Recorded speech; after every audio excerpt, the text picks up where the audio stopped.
ఆమేన్. ఈరోజు మరి మనకు అందరికీ తెలిసిన ఒక మాటనే, ఇది దేవుడు మనతో కొద్ది సంవత్సరాల ముందు మాట్లాడి ఉన్నారు. నాకు కరెక్ట్ ఇయర్ గుర్తులేదు కానీ but I can say that దేవుడు మరి ఈ మాట మాట్లాడినారు. యాక్చువల్లీ ఆ మాట దేవుడు మాట్లాడక ముందు నేను అంత పెద్దగా దాన్ని గమనించినట్టు నాకు గుర్తులేదు. సడన్గా ఒకసారి మరి ఒక ఐ థింక్ న్యూ ఇయర్ ముందు అనుకుంటా దేవుడు నాకు ఈ మాట ఇచ్చారు. సో అప్పుడు నుంచి నేను దీన్ని చూసినప్పుడు నాకు ఎప్పుడు కూడా ఈ యొక్క మాట నాకు చాలా ఇంట్రెస్టింగ్గా అనిపిస్తుంది అనమాట. మొదటి దినవృత్తాంతములు 12వ అధ్యాయము 32వ వచనం.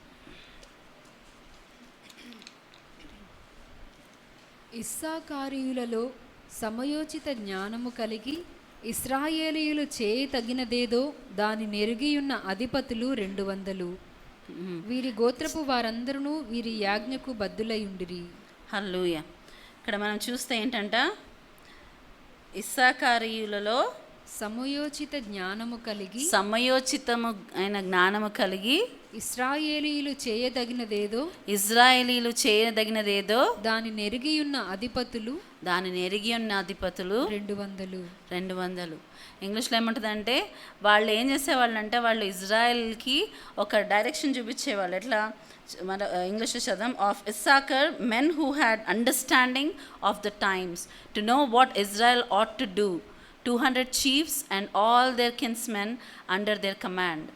సో ఇక్కడ ఏంటంట, ఈ చిన్న మాటలో విషయాలు దాగి ఉన్నాయి. హల్లెలూయా. సో ఇస్సాకారీయులకు ఒక అనాయింటింగ్, ఒక అభిషేకం ఇచ్చాడంట. ఈ మాట దేవుడు మన సంఘంతో మాట్లాడిన రీసెంట్గా కూడా ఐ థింక్ యాషని మాట మెన్షన్ చేశారు. సో ఇస్సాకారీల అనాయింటింగ్, అభిషేకం, అది డైరెక్ట్ ఇస్సాకారీల అనాయింటింగ్ అని బైబిల్ ఎక్కడ రాసలేదు, కానీ ఇట్స్ ఇంప్లైడ్, అంటే అర్థం చేసుకోవచ్చు మాటని. సో వాళ్ళ కాలాలు మరి సమయాలు ఎరిగే ఆ జ్ఞానం అంట. ఎట్లాంటి జ్ఞానం? సమయోచితమైన జ్ఞానము కలిగి ఉన్నారంట వాళ్ళు. సమయోచితమైన జ్ఞానం. ఇది అందరికీ ఇవ్వబడింది కాదు. ఇస్సాకార్ మనం చూస్తే, మనం ఇందాక యూదా వరకు చూసాం కదా, 4వ కుమారుడు యాకోబుకి, లేయాకి పుట్టిన 4వ కుమారుడు. తర్వాత 5వ కుమారుడు వచ్చేసి ఇస్సాకారు.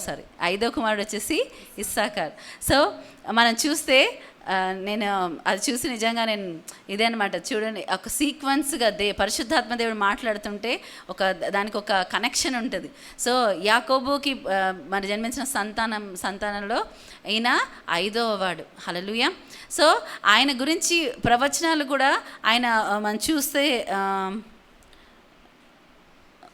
ద్వితీయోపదేశ కాండము, ఒక్క నిమిషం నేను చెప్తాను. ద్వితీయోపదేశ కాండంకి వెళ్తే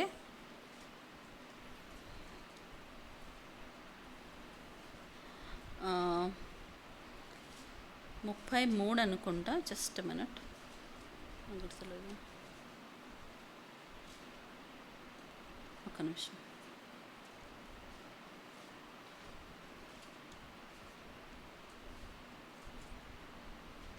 మోషే వాళ్ళ కోసము మాట్లాడతాడు అనమాట. 33:19 చదుమా. ఇస్సాకారు, నీ గుడారముల యందు సంతోషించుము, వారు జనములను కొండకు పిలిచిరి, అక్కడ నీతి బలులు నర్పింతురు, వారు సముద్రము. చాలు. ఇస్సాకారు ఏంటి, మరొకసారి చదవమా. ఇస్సాకారు, నీ గుడారముల యందు సంతోషించుము, వారు జనములను కొండకు పిలిచిరి. వారు జనములను ఎక్కడికి పిలిచారంట? కొండకి. ఎందుకు వెళ్ళారు? యాక్చువల్లీ కొండ దగ్గరికి ఎందుకు వెళ్ళారు ఇజ్రాయేలీలు? నిర్గమంలో నిర్గమం అయినప్పుడు వాళ్ళు ఎందుకు వెళ్ళారు? దేవుని ఆరాధించుటకు. ఇస్సాకారీలు ఏం చేశారంటే, వారు జనములను ఎక్కడ నడిపిస్తారంట? కొండ దగ్గరికి. హల్లెలూయా. సో మనకి ఒకవేళ మనం సంఘముగా మనము ఆ ఇస్సాకారు అభిషేకంలో మనం నడుస్తున్న వారిగా, నడవవలసిన వారిగా, మరి నడవబోతున్న వారిగా మనం ఆలోచిద్దాం. కొంతమంది ఆల్రెడీ ఆ అభిషేకంలో నడుస్తుండొచ్చు, కొంతమంది మరి దాన్ని ఇప్పుడు తెలుసుకొని నడవాలనుకుంటుండొచ్చు, ఫ్యూచర్లో నడవబోతుండొచ్చు. ఈ 3 రకాలుగా మన సంఘంలో ఉండొచ్చు మనం. కానీ దేవుడు అంటున్నాడు మనన్నంట ఈ యొక్క అభిషేకంతో మనల్ని పిలిచి ఉన్నాడంట. హల్లెలూయా. ఇస్సాకారు వలె మనము కాలాలు సమయాలు ఎరిగే ఆ యొక్క సమయోచితమైన జ్ఞానం, ఎంత అద్భుతమైన మాట. ఈ సమయాల్లో మనకు ఎంతో ఎక్కువ అవసరమై ఉన్న మాట ఇది. ఎందుకు? మనం భయంకరమైన దినాల్లో ఉన్నాం. ఎన్నో ప్రవచనాలు ఉన్నాయి బైబిల్లో, ఎన్నో మార్లు మనము చెప్పడం చూస్తాము. మరి ఎంతోమంది అపోస్తలులు హెచ్చరించిన మాటలు ఇవి. మనము ఒక కాలం రాబోతుంది, ఒక సమయం రాబోతుంది, భయంకరమైన దినాల్లో మనము ఉండబోతున్నాము అని మనం చూస్తే అపోస్తలులు పౌలు చెప్పారు, పేతురు చెప్పారు, యోహాను చెప్పారు. సో మనం చూస్తే ఎన్నో మార్లు యేసు ప్రభు స్వయాన తన మాటలో చెప్పిన మాటలు ఉన్నాయి. సో మనం చూస్తే మనము ఒక భయంకరమైన దినాల్లోకి మనం అనుకుంటున్నాము ఈ లోకంలో మనం వర్ధిల్లుతున్నాము, మనం ప్రోగ్రెస్ అవుతున్నాం, లేకపోతే మనం ఇది చేస్తున్నాం అది చేస్తున్నాం అని అనుకోవచ్చేమో. కానీ దేవుడు ఒక మాట చెప్తున్నాడు, ఈ లోకము దానిలో ఉన్న సమస్తం ఏంటంట గతించిపోతాయి. దాన్ని బట్టి మనము సంతోషించాలా, బాధపడాలా? ఈ లోకంలో అటాచ్మెంట్స్ ఉన్నవాళ్ళు, ఈ లోకంలో ధనమును పైన వారి హృదయం మనస్సు పెట్టిన వారు ఏమవుతారు? దుఃఖపడతారు. కానీ మనం ఏంటంట, మనకు ఇంకో గొప్ప పట్టణం ఏర్పరచబడింది, గొప్ప స్థలము. నేను మీకు ముందుగా వెళ్ళి మీకోసం స్థలంను సిద్ధపరుస్తా అన్నాడు యేసయ్య. హల్లెలూయా. మనకు ముందుగా వెళ్ళి ఆయన స్థలమును సిద్ధపరుస్తున్నారు. ఆ స్థలము కోసము మనం జ్ఞానము కలిగి నడవడం మనమే కాదంట, కానీ ఇజ్రాయేలీలను వాడు నడిపించారంట. హల్లెలూయా. ఇజ్రాయేల్ని నడిపించారంట. కాలాలు సమయాలను ఎరిగిన ఆ సమయోచితమైన జ్ఞానము కలిగి ఇజ్రాయేల్ని నడిపించారు. హల్లెలూయా. మనకి దేవుడు ఆ అభిషేకం గురించి మాట్లాడుతున్నాడు. చాలా శ్రేష్టమైన విషయం. ఏం చేశారంట, మోషే కూడా ప్రవచిస్తున్నాడు. ఇస్సాకారు ఏం చేస్తారు, మీరు వారిని కొండ వైపుకి మీరు మరలా నడిపిస్తారు, అక్కడ మీరు బలులు అర్పిస్తారు. హల్లెలూయా. అందరిని ఏం చేస్తారంటే నడిపిస్తారు. ఇక్కడ మనం చాలాసార్లు యూదాను చూస్తాం, యూదా గోత్రం. మనం చాలాసార్లు యూదా గోత్రం గురించి వింటాము. యూదా గోత్రం నుంచి మరి యేసుప్రభు జీనియాలజీ కంటిన్యూ అయ్యి యేసుప్రభు వంశావళి కంటిన్యూ, యేసుప్రభు కూడా అక్కడి నుంచే ఆ యూదా గోత్రం నుంచే వచ్చాడని మనకు తెలుసు. ఈరోజు మనం ధ్యానించే అంశం అది కాదు కాబట్టి దాంట్లో వెళ్ళట్లే. డెఫినెట్లీ యూదా అంటే స్తుతించడం, దేవుడు చేసిన మేలుని బట్టి మనం స్తుతిస్తూ ఉన్నాం, కరెక్టే. కానీ ఇక్కడంట ఈ కాలానికి సంబంధించిన ఒక మాట స్పెషల్గా మనం కనిపెడుతున్నాం, దేవుని అడుగుతున్నాం, యేసయ్యా మాతో మాట్లాడండి, మమ్మల్ని నడిపించండి, మమ్మల్ని నడిపించండి, మాతో మీరు మాట్లాడి అడుగుతున్నప్పుడు దేవుడు అంటున్నాడు, ఇదిగో నేను ఒక ప్రత్యేకమైన పని మీకు అప్పగిస్తుంటున్నాను. హల్లెలూయా. ఇది మనం చాలాసార్లు దేవుడు మాట్లాడని అడుగుతూ ఉంటాం. ఎంతమంది అడుగుతారు? అందరం అడుగుతాం. హల్లెలూయా. అందరం అడుగుతాం.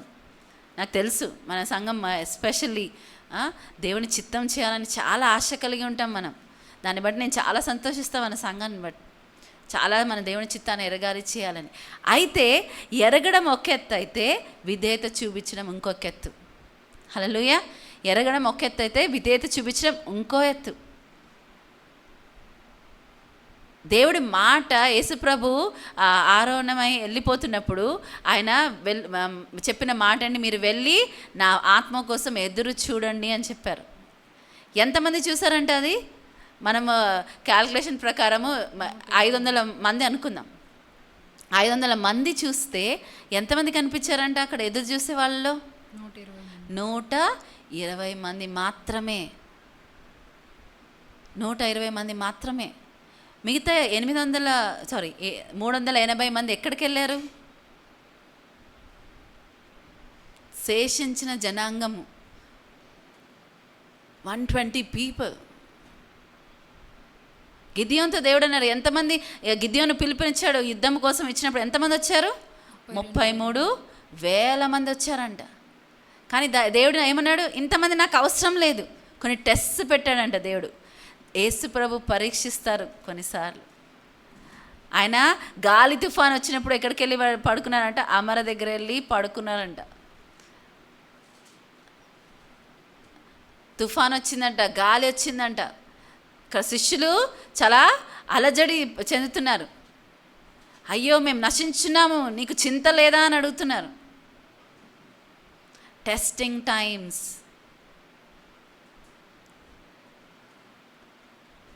పరీక్ష ఉంటేనే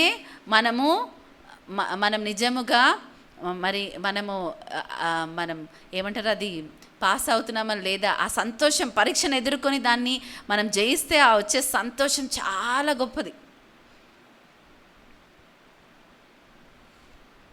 అయితే దేవుడు ఏమంటున్నాడు, ఒక గొప్ప పరీక్ష రాబోతుంది. నేను ఈ యొక్క మాట నేను జనరల్గా మామూలుగా మనం ప్రకటన గ్రంథం చదివినప్పుడు ఈ మాట ఎక్కువ అంటే గమనించమేమో, నేను గమనించలేదు, మిగతా వాళ్ళు గమనించి ఉంటారేమో. కానీ నేను ఒకటి గమనించాను ఏంటంటే, శ్రమ వచ్చినప్పుడల్లా దేవుడు బిలీవర్స్కి ఇచ్చే హెచ్చరిక ఏంటంటే, మీరు విశ్వాసాన్ని గట్టిగా పట్టుకొని ఉండండి. ఈ పరీక్ష సమయంలో మీరు ఏం చేయాలి, విశ్వాసాన్ని పట్టుకొని ఉండాలి.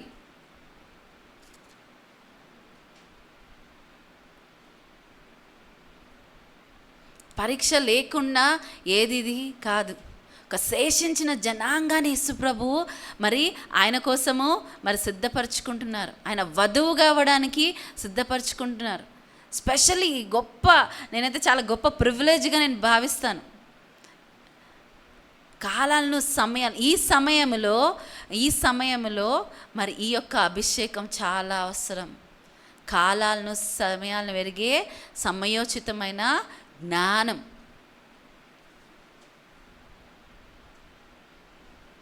సమయోచితమైన జ్ఞానం.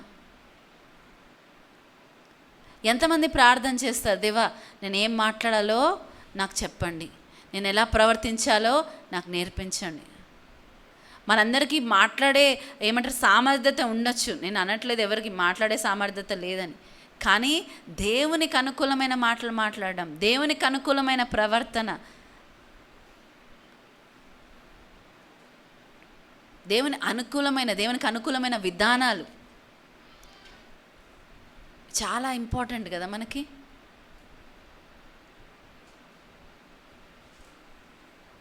చాలా చాలా ఇంపార్టెంట్. ఎఫెసీయులకు రాసిన పత్రిక 5వ అధ్యాయము 15వ వచనం చదువుదాం. దినములు చెడ్డవి గనుక మీరు సమయమును పోనీయక సద్వినియోగము చేసుకొనుచు అజ్ఞానుల వలె కాక జ్ఞానుల వలె నడుచుకొనున్నట్లు జాగ్రత్తగా చూచుకోండి. ఇది ఈ మాట చెప్పినప్పుడల్లా నాకు ఒక విషయం గుర్తొస్తుంది. వీడియో ఇది ఒకసారి చూద్దాము. ఈ యొక్క ఎగ్జాంపుల్ ఒక దైవజనుడు ఇచ్చారు. ఎప్పుడు నాకు ఇది గుర్తుంటుంది. సమయోచిత సహాయం కోసం మనం నడుస్తూ మన జాగ్రత్తగా మనము సమయాన్ని పోనివ్వకుండా వ్యర్థపరచుకోకుండా మనము ఎలా ప్రవర్తించాలన్నప్పుడు ఇది గుర్తొస్తుంది. అక్కడ చూసారా, ఆ పిల్లి ఎక్కడ నడుస్తుంది? మామూలుగా సింపుల్గా నడవగలిగే ప్లేస్ అది. చూడండి, అది ఏంటది, చాలా అది ఏదైనా స్లిప్ అయితే ఏమవుతుంది, అది గాయపడుతుంది లేదా చచ్చిపోతుంది కదా. కానీ ఏం చేస్తుందంట, జాగ్రత్తగా నడుచుకుంటుంది. మనకి లోకం ఇలాంటిది అనుకోవాలి. దాంట్లో ఏం చేయాలి, మనము జాగ్రత్తగా. ఇంకొకసారి అందరు జాగ్రత్తగా చూడండి. ఇది మీ మైండ్లో ఉండిపోనివ్వండి. నేను జాగ్రత్తగా నడుచుకోవాలన్నప్పుడు లోకం ఇలాంటిది, నేను ఈ విధముగా నడుచుకోవాలి. దేవుడు మన చుట్టూ దేవుడు మన చుట్టూ ఎన్నో ఉదాహరణలు మనకు చూపిస్తూ ఉంటాడు. ఎన్నో విషయాలు, ఎన్నో విధానాలుగా మాట్లాడుతూ ఉంటాడు. అందుకే మనము మనుషుడా నీకు ఏ ఒక్క ఎక్స్క్యూజ్ లేదంటాడు దేవుడు. నాతో దేవుడు మాట్లాడని చెప్పడానికి. ఎందుకంటే దేవుడు వేరే ప్రకృతితోని మనం లాస్ట్ టైం వినున్నాం కదా, మరి ఈ యొక్క మొత్తము క్రియేషన్ ఇస్ వెయిటింగ్, మరి ఎదురు చూస్తుంది మరి సన్స్ ఆఫ్ గాడ్ మరి బయలుపరచబడడానికి అన్న మాటలు మనం విన్నాం కదా. సో మనము ఏ ఎక్స్క్యూజ్ ఇవ్వడానికి మనకి అవకాశం లేదు. చాలామంది అనుకుంటారు, అయ్యో పాపం వీళ్ళకి ఇట్లా అయింది అట్లా. మనకు తెలియదు దేవుడు ఏ విధముగా ఎవరితో ఎలా మాట్లాడుతూ ఉంటాడు. దేవుడు విధానాలు మనకు అర్థం కాకపోవచ్చు. కానీ మనం అందుకే we should not be quick to judge. అంటే మనం తొందరగా త్వరపడి ఒకరిని తీర్పు తీర్చకూడదు.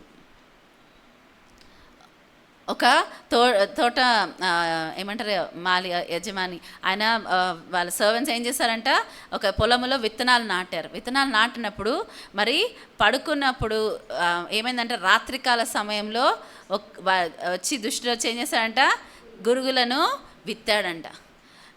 నెక్స్ట్ డే పని వాళ్ళు ఏం చేస్తారు, అయ్యో మాస్టర్ మరి మేము ఇవి తీసేయాలా, మరి అవి మరి మంచి విత్తనాలతో పాటు చెడువు కూడా నాటబడ్డాయి కదా అంటే దేవుడు ఏమంటాడు, ఆ యొక్క తోటమాలి ఏమంటాడు, ఆ యొక్క టైం వచ్చే వరకు ఎదురు చూద్దాం, వచ్చినప్పుడు వాటిని వేరు చేసే సమయం ఒకటి వస్తుంది. హల్లెలూయా, వేరు చేసే సమయం వస్తుంది. ముందుగా పీకితే మంచివి కూడా దాంతోపాటు వెళ్ళిపోతాయి. కాబట్టి ఆ సమయం వరకు వెయిట్ చేద్దామంటాడు. హల్లెలూయా, మనని కూడా దేవుడు చూసినప్పుడు ఏం చేస్తున్నాడు, దేవుడు మనకు సమయం ఇస్తున్నారు ఆయన. హల్లెలూయా, అందుకే మనం ఏం చేయాలంట, మళ్ళీ ఎఫెసీలకు రాసిన పత్రిక 5వ అధ్యాయం 15వ వచనం చదువుదామా.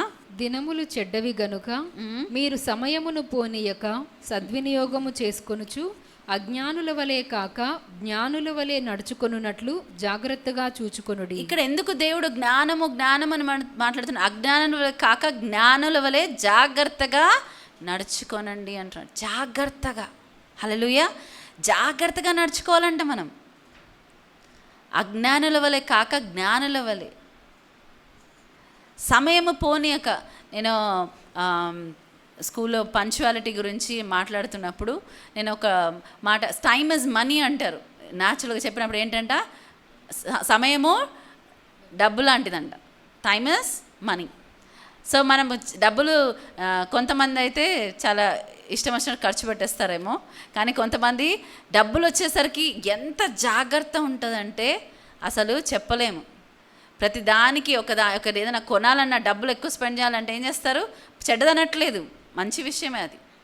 నేను ఒక వీడియో ఒకసారి మన గ్రూప్లో షేర్ చేశాను, ఒక రీల్. అది యూదులు చేసే ఆచారం ఏంటంటే, ఒక వస్తువుని ఫస్ట్ వెళ్ళి ఒక మార్కెట్లో వాళ్ళకి ఏదైనా కావాలంటే ఫస్ట్ వెళ్ళి వాళ్ళు చూస్తారంట, చూసి వెళ్ళిపోతారట. సెకండ్ టైం మళ్ళీ వాళ్ళకి అనిపిస్తే మళ్ళీ ఇంకోసారి చూస్తారంట వెళ్ళి, అప్పుడే వెంటనే కొనరంట. తర్వాత అది అయినా మళ్ళీ చూసి వచ్చాక మళ్ళీ మూడోసారి కూడా వాళ్ళకి అర్జ్ అనిపించింది అనుకోండి, ఇది నాకు కావాలి, నేను కొనాలి, ఇది అవసరం అనిపిస్తే మూడోసారి వెళ్ళి కొంటారంట. జాగ్రత్తగా ఉండడం తప్పులేదు. ఆ ప్రిన్సిపల్ నాకు గుర్తుపెట్టుకున్నాను. రీసెంట్గా కొన్ని విషయాలు నేర్చుకుంటున్నాను నేను కూడా. ఏదైనా చేయాలనిపించిన, ఇంతకుముందు ఇంపల్సివ్గా చేయాలనిపించినప్పుడు చేసేస్తాం, కానీ ఏంటంటే జ్ఞానము కలిగి చేయాలంటే, ఇప్పుడు జ్ఞానము, మనకు సమయం చాలా తక్కువ ఉంది, డబ్బులు చాలా తక్కువ ఉంటే ఏం చేస్తాం మనం, ఏది ఇంపార్టెంట్ దానికే ఖర్చు పెడతాం. మనం టైమ్ ఇస్ మనీ అన్నాం కదా, మరి సమయము డబ్బు వంటిది అన్నాం కదా. సో మనం డబ్బులు తక్కువ ఉంటే ఏం చేస్తాం, చాలా జాగ్రత్తగా ఖర్చు పెడతాం. లక్ష్మి నన్ను చూసి నవ్వుతూ ఉంటుంది అప్పుడప్పుడు ఇంట్లో, ఎందుకంటే ఈ మధ్య నేర్చుకున్నా జాగ్రత్త. ఆహో ఇలా కూడా చేస్తున్నావు అక్క, నవ్వుతుంటుంది నన్ను చూసి. ఎందుకంటే నేను నేర్చుకుంటున్నాం. మనం ప్రతిరోజు ప్రతి విషయాలు నేర్చుకోవడం అనేది ఇంపార్టెంట్.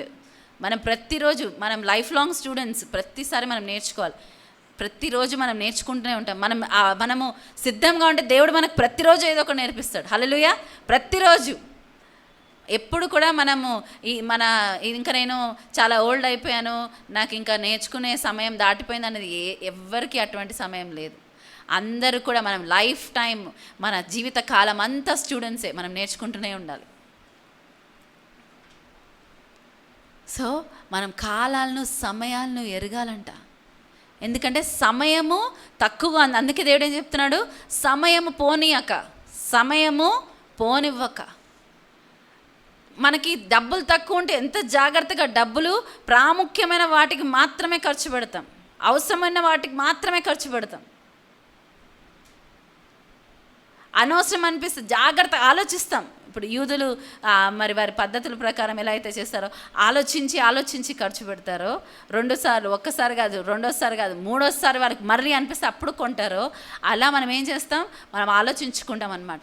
ఓకే, ఇది అవసరమా, నిజంగా అవసరమా, అవును చాలా అవసరం, అప్పుడు మనం ఏం చేస్తాం, కొంటాం. లేకపోతే పోనిస్తాం. ఒక్కసారి మనం విండో షాపింగ్ ఎంతమంది వెళ్తారు, చాలామంది వెళ్తుండొచ్చు, చేతిలో ఏం ఎత్తక్కలేదు. సో విండో షాపింగ్ వెళ్తున్నప్పుడు అన్నీ కావాలనిపిస్తుంది, మనకి అన్నీ కావాలనిపిస్తుంది. అబ్బా ఇది అవసరం, ఇది ఉంటే మనం ఇలా వాడుకోవచ్చు, ఇది ఉంటే మనం ఇలా వాడుకోవచ్చు, ఇది ఉంటే మనం ఇలా వాడుకోవచ్చు అనిపిస్తుంది.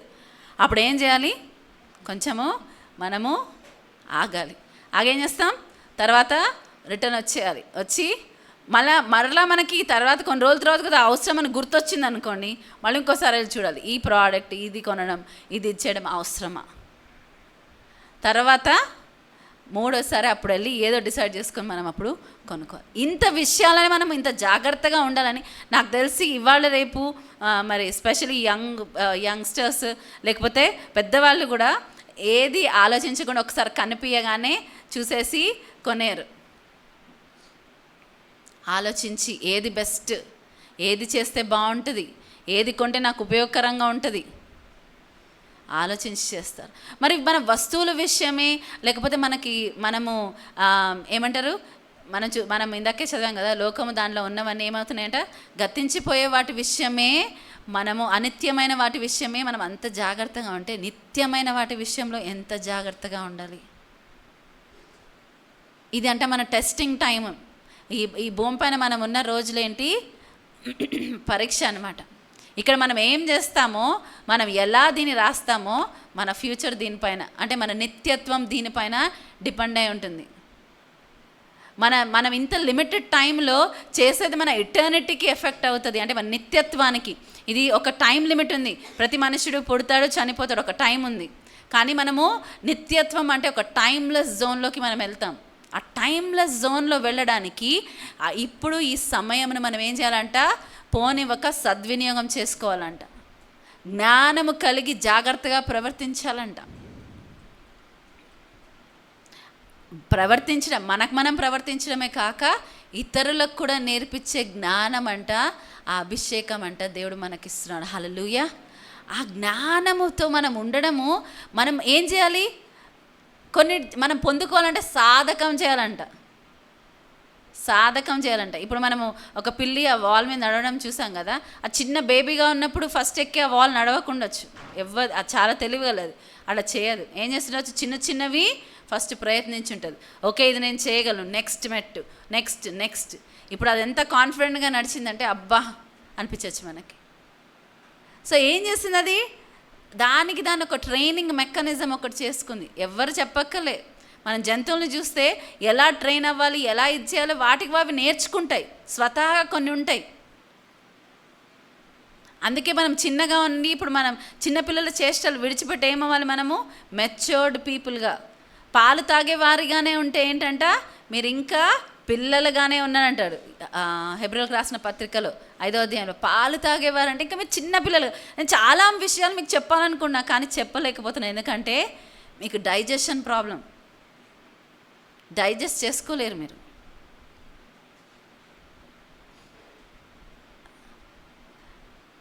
అందుకే నేను మీకు మాంసం ఇవ్వలేకపోతున్నా అంటున్నాడు దేవుడు. మాంసం ఇవ్వలేకపోతున్నా,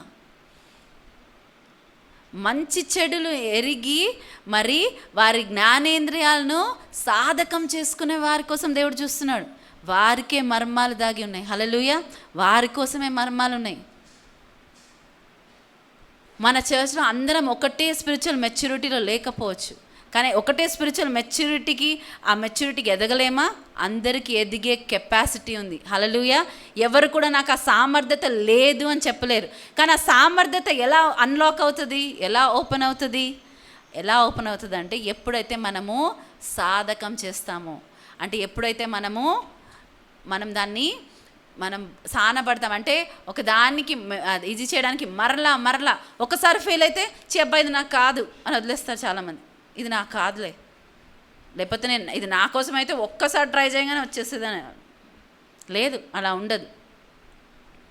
చాలా థింగ్స్ మన కోసం ఏర్పరచబడినవి ఫస్ట్ టైం ట్రై చేసినప్పుడు ఖచ్చితంగా ఫెయిల్ అవుతాయి, సెకండ్ టైం ఫెయిల్ అవ్వచ్చు, థర్డ్ టైం ఫెయిల్ అవ్వచ్చు, ఫోర్త్ టైం ఫెయిల్ అవ్వచ్చు. కానీ దేవుడు మనకు ఒక ఉదాహరణ పెట్టాడు. సాలెపురుగుని చూడమన్నాడు కదా. ఏంటంట, దాని గూడుని ఎన్నిసార్లు కట్టుకుంటుందంట, అది ఎన్నోసార్లు కట్టుకుంటుంది. మనం తీసేసి ఒకవేళ అది చచ్చిపోకపోతే మరలా మనం దాన్ని మొత్తం తీసేసామనుకోండి, దాని కాబ్వెబ్, తెలుగులో ఏమంటారు దాన్ని, గూడు, అది కనుక మనం తీసేస్తే అది చచ్చిపోలేదు అనుకోండి, నెక్స్ట్ డే మార్నింగ్ మీరు లేచే కల్లా మళ్ళీ మొత్తం కట్టుకుంటుంది. ఎప్పుడు డిస్కరేజ్ అవ్వదు. అందుకే దేవుడు ఏమంటాడు, దాన్ని చూసి నేర్చుకోమంటాడు, చీమని చూసి జ్ఞానం నేర్చుకోమంటాడు. కాలానికి ముందే అన్ని సమకూర్చుకుంటుందంట.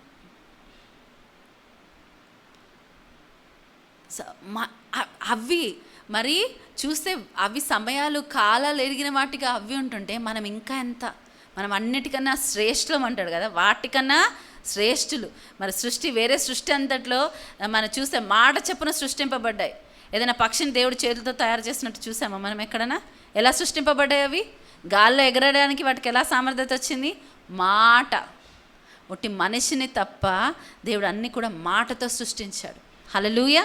మాటతో మనుష్యుని మాత్రము ఆయన మనము నరుని తయారు చేద్దామని చేసి మనలో ఏం చేస్తాడంటే ఆయన ఊపిరిని ఊదాడు. అప్పుడు మనం ఏమయ్యామంట? జీవాత్మ అయ్యాం. ఎంత ప్రెషియస్గా దేవుడు చూస్తున్నాడు మనని. మనము దేవుడు ఎరగని వారిలాగా నేను అందరూ చేస్తున్నారు ఇలా ఉన్నారని నేను అనట్లేదు, కానీ వాక్యం హెచ్చరించే మాటలు నేను చెప్తున్నా, వాక్య హెచ్చరికలు. మనము ఈ లోకం వెనకాల పరిగెడుతున్నామా అవసరం ఉన్న దానికన్నా? మనము సమయోచితముగా జ్ఞానం కలిగి ప్రవర్తిస్తున్నామా?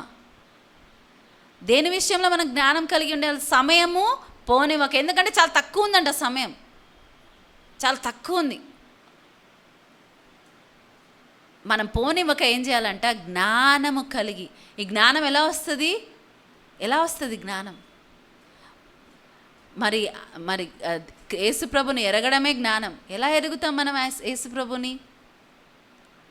మనం ఆయనతో సమయం గడిపితే ఎరుగుతాం. ఈ లోక మర్యాదను అనుసరింపక,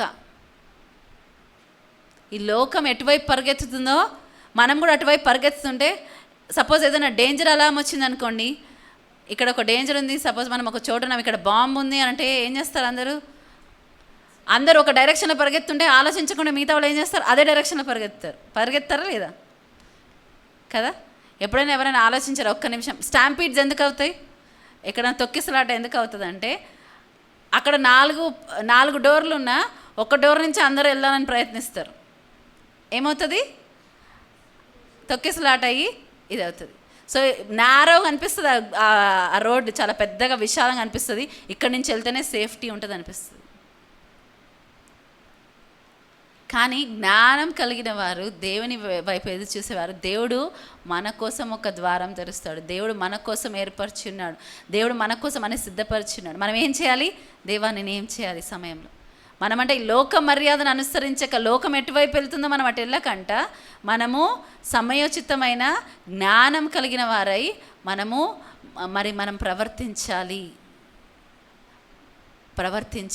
సో మనం ఏం చేయాలి? ఒక్క నిమిషం ఆగి మనం చూస్తాం ఏంటంటే, ఇది కాదు యాక్చువల్ వే, ఇంకొక వే ఉంది, కానీ అందరు ఇటు పరిగెత్తున్నాడు కాబట్టి మనం కూడా ఇటే పరిగెత్తుతున్నాం. So this is not the actual way. మీరు చూడండి ఎప్పుడైనా, అందుకే ఏం చేయాలి? ఏదైనా ఒక్కటే డైరెక్షన్లో ఒక్కటే ఇదిగా వెళ్తుంటే లెట్స్ స్టాప్, ఆగుదాం. దేవా ఏం చేయమంటున్నావు? ఇదేనా నేను వెళ్ళవలసిన డైరెక్షన్? యాకోబు తన కుమారులు వెళ్ళి యోసేపుని కలుస్తారు, అంతా మంచిగా అయిపోతుంది. ఇప్పుడు ఏం చేయాలంట? యాకోబు కూడా ఐగుప్తుకి వెళ్ళవలసిన సమయం. ఇప్పుడు ఇంతకుముందు యాకోబు లాంటి వాడు కాదు, దేవునితో ఒక ఎన్కౌంటర్ కలిగి ఉన్న యాకోబు. హల్లెలూయా. ఇప్పుడు యోసేపు తన ప్రియ కుమారుడైన యోసేపును కలవడానికి వెళ్ళడానికి కూడా ఏం చేస్తున్నాడు? ఆయన దేవుణ్ణి అడుగుతున్నాడు, దేవా నేను వెళ్ళాలా? మరి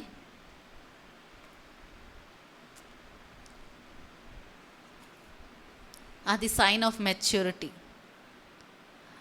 మనకు అనిపించవచ్చు మంచిగానే ఉంది ఈ మార్గం, దాంట్లో వెళ్ళడం ఏముంది, దేవుడు ఎందుకు వద్దంటాడు కాబట్టి వెళ్ళిపోవచ్చులే. ఎన్నిసార్లు మనం అట్లా అనుకుంటాం? ఈ మార్గము ఓకే, ఇది కరెక్టే, ఏం కాదు, ఈ మార్గం మంచిగానే ఉంది కదా, దేవుడు ఎందుకు వద్దంటాడు ఈ మార్గము? కాబట్టి ఏం చేయొచ్చు? వెళ్ళచ్చు. కానీ యాకోబు ఏం చేస్తాడు?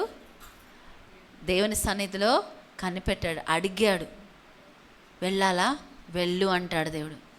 అప్పుడు బయలుదేరుతాడు. హల్లెలూయా. అప్పుడు బయలుదేరుతాడు.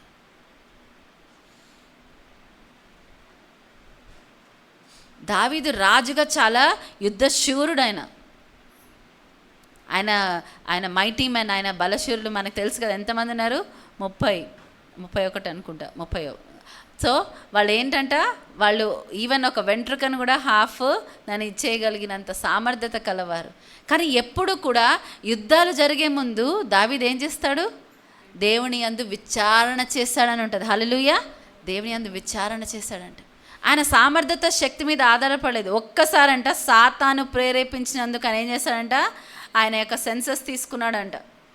అప్పుడు ఏమైంది? నువ్వు సెన్సస్ తీసుకుంటావా? సరే, నువ్వు ఈ మనుషుల ఈ లోక మర్యాద చెప్పునున్నావు కాబట్టి నీ ఈ లోక మర్యాద చెప్పునే తీర్పు రావాలి అని ఏం చేస్తాడు?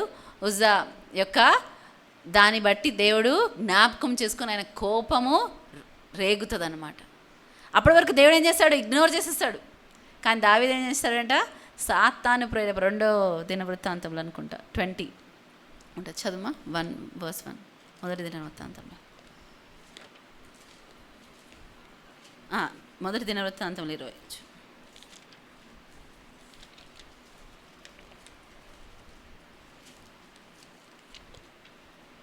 అదేనా కదా? 21 చదువు. తరువాత సాతాను ఇశ్రాయేలునకు విరోధముగా లేచి ఇశ్రాయేలీయులను లెక్కించుటకు దావీదును ప్రేరేపింపగా. చాలు. ఏం చేశారంట? ఏం తర్వాత సాతాను ఇజ్రాయేలులకు విరోధముగా లేచి ఇజ్రాయేలీయులను లెక్కించుటకు దావీదును ప్రేరేపింపగా. ఇక్కడ దావీదుని ప్రేరేపించినప్పుడు ఏం చేశాడు? దావీదు దేవుని యందు విచారణ చేసినట్టు మనకు కనపడదు. ఇక్కడ చేశాడు. యెహోషువకి యుద్ధాలు జయిస్తూ ఉన్నాడు. యెరికోను జయించినప్పుడు ఎంత గొప్ప విజయము. అందరూ అసలు ఇంకా కంట్రోల్ చేయలేకపోతున్నారు. ఇది కూడా కూడా మాదే అనుకున్నారు. దేవుని యందు ఏమీ అడగలేదు, విచారణ చేయలేదు. వెళ్ళారు, ఏం చేశారు? భయంకరంగా ఓడిపోయారంట. అక్కడ ఏదో దేవుడు వీళ్ళకి అన్యాయం చేసినాడు. యెహోషువ బట్టలు చింపుకొని ఇచ్చేస్తుంటే నువ్వు ఫస్ట్ ఏం జరిగిందో చూసావా, ఏం జరిగిందో ఇచ్చేసావా, నువ్వు చూడు ఫస్ట్ అన్నట్టు దేవుడు మాట్లాడతాడు. అప్పుడు యెహోషువ తను మళ్ళీ రైట్ చేసుకొని అప్పుడు యుద్ధం చేసినప్పుడు అప్పుడు ఆయన జయిస్తానంటది. చాలాసార్లు మనము ఆ సమయోచితమైన జ్ఞానము కలిగి ప్రవర్తించినప్పుడు కొన్ని అన్రిపేరబుల్ మిస్టేక్స్ అయిపోతాయి మనతో. మనము దాన్ని సరి చేయలేనటువంటి తప్పులు జరిగిపోతుంటాయి. చాలా అవసరం. మనకు మంచి అనిపించిందా? ఇది మంచి అనిపించినా, కరెక్టే అనిపించినా మనం ఏం చేయాలి? ఒక్క నిమిషం ఆగి, దేవా నేను చేయనా ఈ పని, ఇది నా కోసమేనా, నేను చేయాలా? దావీదుకి చాలా ఉత్సాహం కలిగింది. ఒకరోజు ఏమనుకున్నాడు? నేను దేవుని కోసం ఒక మందిరము కట్టాలి. నేను ఒక ఇల్లు ఉంటున్నాను, కానీ దేవుని మందసం మాత్రం బయట గుడారాల్లో ఉంటుంది. కాబట్టి నేనేం చేస్తాను? ఒక మందిరాన్ని నిర్మిస్తాను. నాతానుకి అప్పుడు ఏమైనా వాళ్ళు అనుకుంటే, రాజుల కాలంలో ఎవరితో ఫస్ట్ విచారణ చేసేవాళ్ళంటే ఫస్ట్ ప్రవక్తలతో మాట్లాడేవాళ్ళు. మనం చూస్తాం, అదొక ప్యాటర్న్ ఉంటుంది. నాతను ఏం చేస్తాడు? దేవుడి యందు విచారణ చేశాడా? లేదు. మంచి పని కదా, దేవుడి కోసమే కదా, కానీ నువ్వు చేయి దేవుడు తను ఆశీర్వదిస్తాడని చక్కగా చెప్పేసి బయటికి వెళ్ళి ఆ రోజు రాత్రి ఏం చేస్తాడంటే దేవుడు మాట్లాడాడు. నేను అనుకుంటున్నా, జస్ట్ నువ్వు అది నీ మాట నా మాట అనుకున్నావా? నువ్వు నన్ను అసలు అడిగావా? నాతాను, నేను దావీదుని కాదు, తన సంతానం నేను ఏర్పరచుకున్నాను. నాకు అసలు నాకు నివాస స్థలం అవసరం లేదు. ఎవరు కూడా అలా ఆలోచించదు. పోన్లే, మంచి ఆలోచన కలిగి ఉన్నానేమో, కానీ దావీదు ఈ పని కోసం నేను ఏర్పరచుకోలేదు. దావీదు తన మరి హృదయానుసారుడు అని చెప్పలేదా దేవుడు? కానీ ఇంత గొప్ప పనికి దావీదుకి అవకాశం ఇవ్వలేదే. మోషే తన స్నేహితుడు అని చెప్పలేదా దేవుడు? ముఖాముఖిగా నేను ఎవరితో కూడా మాట్లాడిన విధానంగా నేను మోషేతో మాట్లాడుతున్నాను. కానీ మోషేకి ఏం అనుమతి లేదు, వాగ్దాన దేశంలోకి కాలు పెట్టడానికి అనుమతి లేదు. దావీదుకి తనకి ఇష్టమైన దేవుని యొక్క మందసం అంటే ఎంత ఉత్సాహం ఉంది దావీదుకి, మనకు అందరికీ తెలుసు. దేవుని మందిరం దగ్గరికి వెళ్ళాలన్నా, దేవుని యొక్క మరి మందసం అన్న దావీదుకి చాలా ఇష్టం, అది ప్రియమైందన్నమాట ఆయనకి. కానీ ఏం చేస్తాడు దేవుడు? నువ్వు మాత్రం దానికోసము కాదు. విచారణ చేశారు వాళ్ళు, విచారణ చేశారు, ఎదురు చూశారు దేవుడి మాటకి. దావీదు దేవుని హృదయానుసారణ ఎందుకు? మోషే దేవునికి ఇష్టమైన ప్రియమైన స్నేహితుడు ఎందుకంటే దేవుడు వద్దన్నా అవునన్నా ఒక్కటేలాగా రెస్పాండ్ అయ్యారు వాళ్ళు. దేవుడు వద్దంటే దేవుడికి నేను ఇష్టం లేదు, దేవుడు నువ్వు నేను అనుకున్నది చేయమంటే దేవుడికి నేను చాలా ఇష్టము. ఇది మన అండర్స్టాండింగ్. ఈ లోక మర్యాద అది. హల్లెలూయా. లోక మర్యాద అది. ఎవరైనా నాకు ఇష్టం, నేను నీకు ఇష్టమైతే నువ్వు ఇది చేయాలి, నేను నీకు ఇష్టమైతే నువ్వు ఇది చేయాలి. లోక మర్యాద అది, దేవుని యొక్క మాట కాదది. కొన్నిసార్లు ఇష్టమైతే నో అని చెప్తాడు దేవుడు, ఇష్టము కాబట్టే. మనము కాలాల్ని సమయాల్ని ఎరిగి ప్రవర్తించే వారిగా ఉంటున్నామా? మనకు అభిషేకం ఇవ్వబడింది.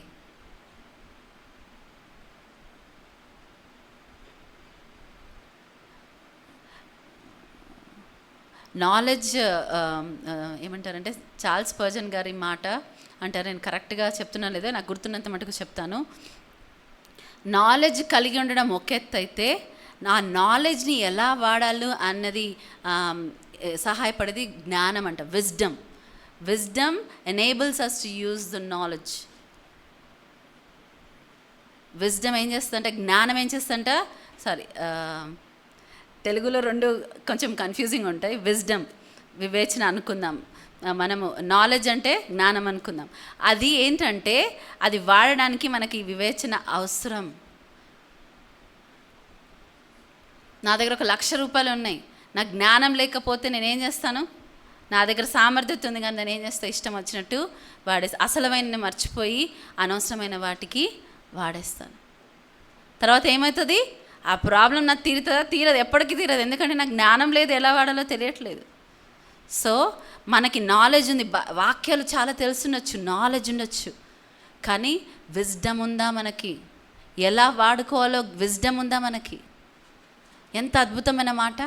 నాకు చాలా ఆ మాట ఉండిపోయింది ఆ మనసులో.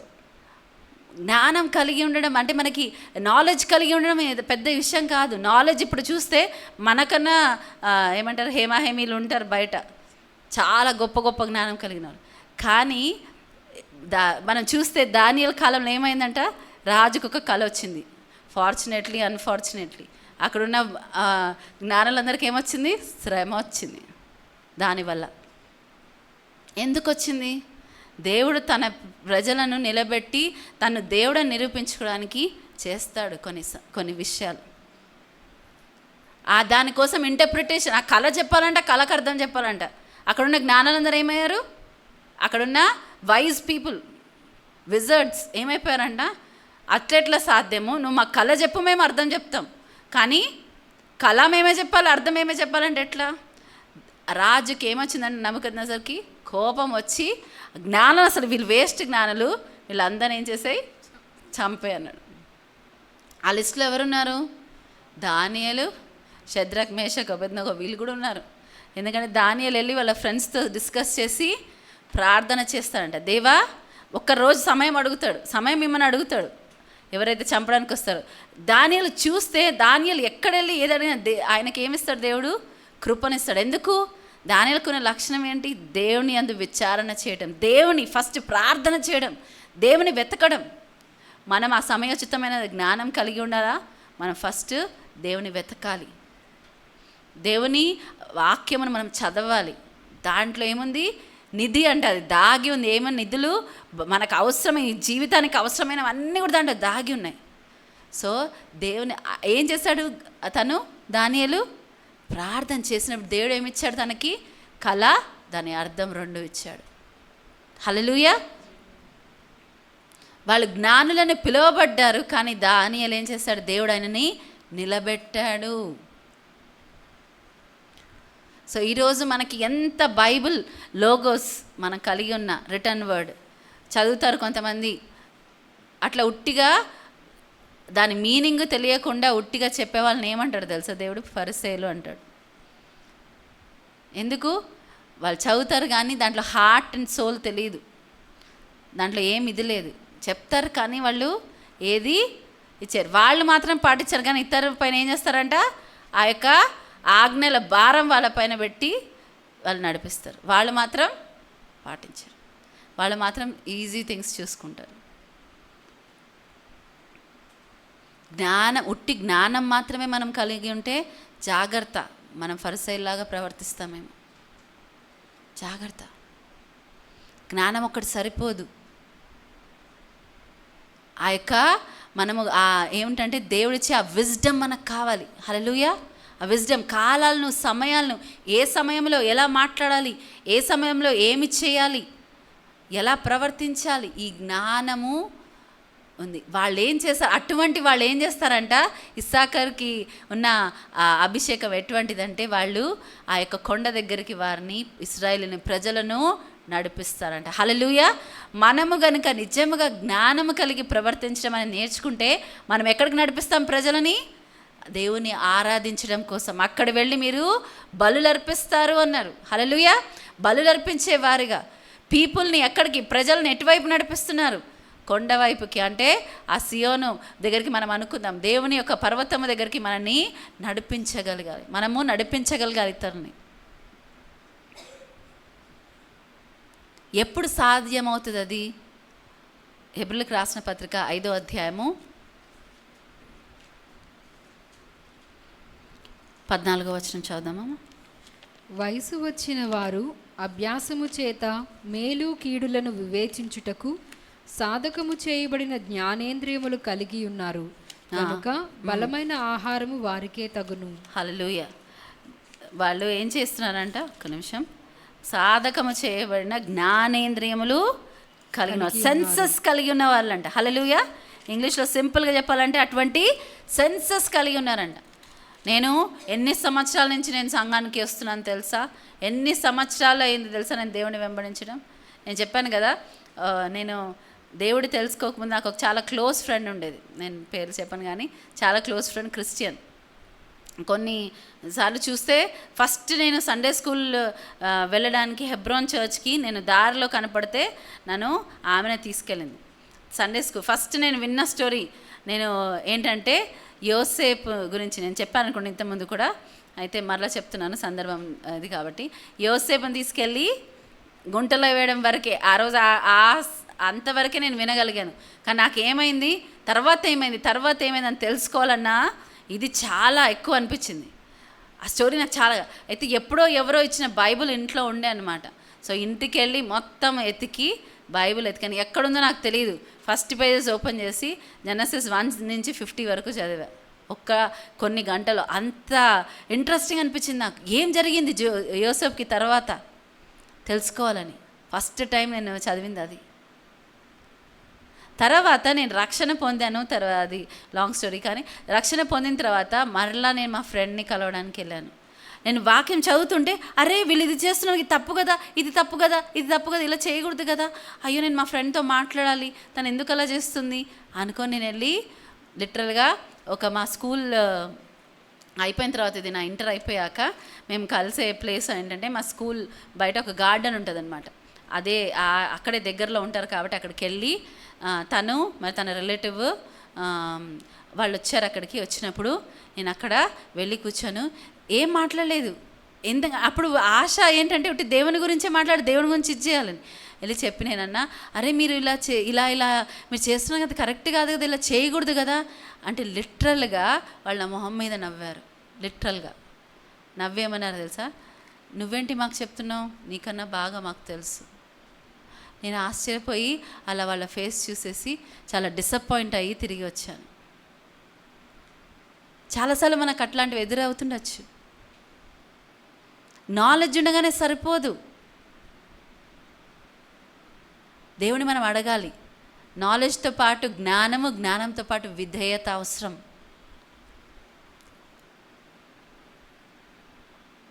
అహితోఫిల్ గురించి మనం వింటాం కదా, చాలా జ్ఞాని అన్న. కానీ ఏం చేశాడంట, దావీదు ఒక్క ప్రార్థన ఏం చేసింది, ఆయనని వెర్రివాడిగా చేసేసింది.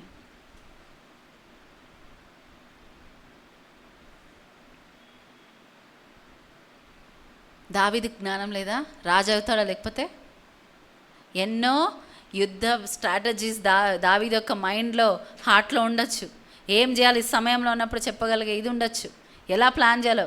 కానీ ఎప్పుడు కూడా దావీదు ఏం చేశాడు? దేవుని యొద్ద విచారణ చేశాడు. దేవుని దగ్గరికి వెళ్ళి విచారణ చేసి, దేవా నేను చేయాలా, నాకు ఈ సామర్థ్యత ఉంది, నాకు ఈ జ్ఞానము ఉంది, కానీ నేను వెళ్ళవలసిన మార్గం ఇదేనా? చాలామంది అభిషేకము పొందుకుంటారు, తర్వాత ఇంకా ఎవరి మాట వినరు, దేవుడి మాట కూడా వినరు. కొన్నిసార్లు నాకు ఈ అభిషేకం ఉంది, నాకు ఇంకేంటి. ఎంత సాడ్ కదా, దేవుడి మాట కూడా వినరు. సంసోన్ని మనం చూస్తే అలాగే, హీ హ్యాడ్ మైటీ అనాయింటింగ్. సంసోన్కున్న అభిషేకం ఎవరికైనా ఉందా చూస్తే, అబ్బా ఏమి అనాయింటింగ్. ఒక గాడిద ఎముకతో ఏం చేస్తాడంట, 1000 మందిని చంపేశాడు. నక్కల తోకలు బట్టి అంటించాడు. ఎవరికైనా సాధ్యం అది? ఆలోచించండి, అది ఎట్లా చేశాడబ్బా.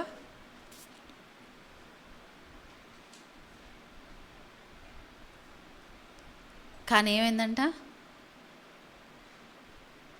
ఒక్క దేవుడు జ్ఞానమున దేవుని విచారణ చేయలేదు. దళారి దగ్గరికి వెళ్ళినప్పుడు ఏం చేస్తాడు, మాటి మాటికి అంటే ఆమె శోధిస్తుంది ప్రతిరోజు. ఆల్మోస్ట్ ఏం చేస్తారు, జ్ఞానం ఉపయోగించే వాళ్ళు, ఇదేంట్రా బాబు, నా యాక్చువల్ దానికే ముప్పొచ్చేలాగుంది. ఆయన చెప్పిన రిడల్స్ అంటే ఏమంటారు తెలియదు, పొడుపు కథలు చెప్పడానికి ఎవరికైనా ఇది ఉందా? లేదు. అంత జ్ఞానము అంతా ఏముంది ఆయనలో, శక్తి ఉంది. సంసోను శక్తిమంతుడు అంటే ఫస్ట్ ఎవరు గుర్తొస్తారు మనకి? సంసోను. బా ఎంత శక్తి. కానీ ఏమైందంట, దేవుని అందు విచారణ చేయలేదు. తనకున్న జ్ఞానము సామర్థ్యత ఎలా వాడాలి అని దేవుని సన్నిధిలో కనిపెట్టలేదు. ఏదైతే తన్ని మరి ఒక గొప్ప న్యాయాధిపతిగా నిలబెట్టాల్సింది వచ్చింది, అదే ఏం చేసింది ఆయనని, ఆయన పతనానికి కారణమైంది.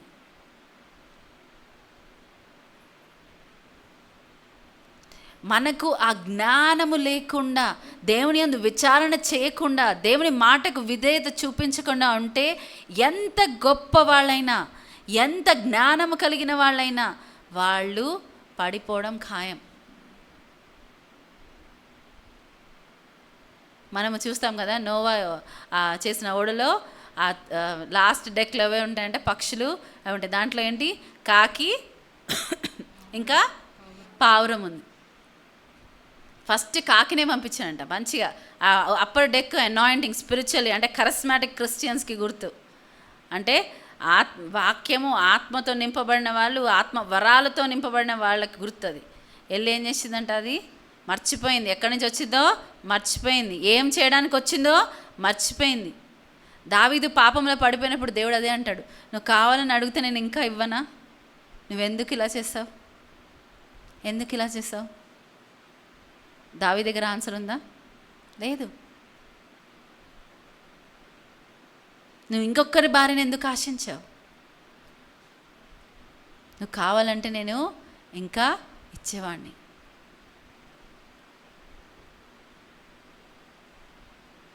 జ్ఞానమును ఉపయోగించినప్పుడల్లా, దేవుని యందు విచారణ చేయనప్పుడల్లా మనం చూస్తాం ఏంటంటే దావీదు పడిపోతా వచ్చాడు. దావీదు అనగానే దేవుని హృదయానుసారుడు. అందరూ కూడా, చిన్నపిల్లలు కూడా చెప్తారు అన్నమాట.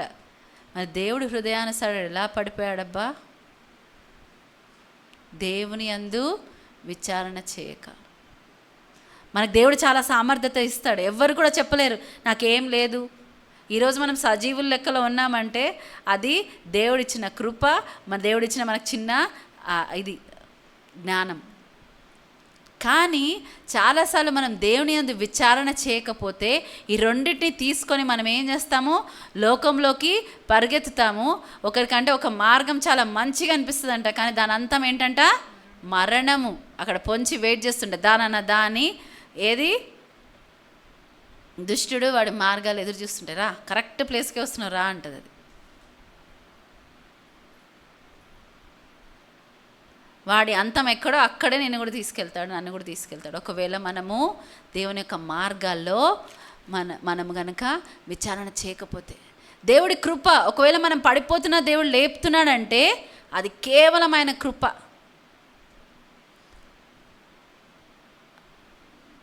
అందుకే గొర్రెపిల్ల స్వభావం అంటారు.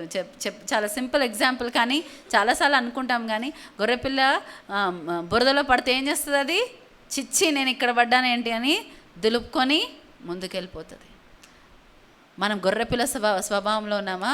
పంది స్వభావం కలిగి ఉన్నాం. పంది అంట దాన్ని తీసుకెళ్ళి ఎంత చక్కగా స్నానం చేయించి అబ్బా భలే ముద్దుగా ఉందని చెప్పి దాన్ని బెడ్రూమ్లో పెట్టి అక్కడ పెట్టినంత సేపు అంట చక్కగా ఉంటుందంట. సరే నీకు ఇప్పుడు నువ్వు ఇన్ని రోజులు ఇక్కడ ఉన్నావు కదా, కొంచెం నీకు నేను వదిలేస్తాను అంటే వదిలేయగానే ఎక్కడ పరిగెత్తంట తెలుసా? బురదలోకి పంది అబ్బా అనుకుంటుందంట. సో ఇక్కడ జ్ఞానం కలంటే మనం పర్ఫెక్ట్ పీపుల్, మనలో ఏది ఉండదు. కానీ మనం ఎంత తొందరగా దేవుని సన్నిధి పరిగెత్తుకొని వస్తున్నాం. దేవుని నీ విషయంలో ఫెయిల్ అయిపోయా, కానీ నేను మళ్ళీ ఇంకొకసారి ఇదే తప్పు చేయను, కాబట్టి నువ్వు నాకు జ్ఞానం ఇచ్చి నడిపించు. జ్ఞానం ఇవ్వు ప్రభు, జ్ఞానం ఇవ్వు నాకు. ఆ కాలాన్ని సమయాలు ఏ సమయంలో ఏమి చేయాలో నాకు నువ్వు నేర్పించు. రైట్ టైంలో మనం చేయాల్సిన పని చేయకపోతే అది వేస్ట్ అవుతుంది. ఏ కూడా రైతు కూడా దున్నకుండా మంచి క్వాలిటీ విత్తనాలు కాబట్టి నేను ఎక్కడేస్తే అక్కడ పండిపోతాయని చెప్పి వేసేస్తాడా? వేసేయడు. అలా ఏం చేస్తాడు? దాన్ని ఫస్ట్ దున్ని దానికి చేయాల్సిన ప్రిపరేషన్ చేసి ఇది కరెక్ట్ సమయం అని అప్పుడు నాటుతారు. చేతిలో విత్తనాలు ఉన్నాయి, నాకు పొలం ఉందని చెప్పి ఇష్టం వచ్చినట్టు నాటేస్తాడా? వేయరు. మరి మనం ఎందుకు మన లైఫ్స్తో కొన్నిసార్లు అట్లా చేస్తాము? నాకు సామర్థ్యత ఉంది, నాకు ఇది అవైలబుల్ ఉంది కాబట్టి కమాన్, దీనికి దేవుడిని అడిగేది ఏముంది, చేసేస్తా.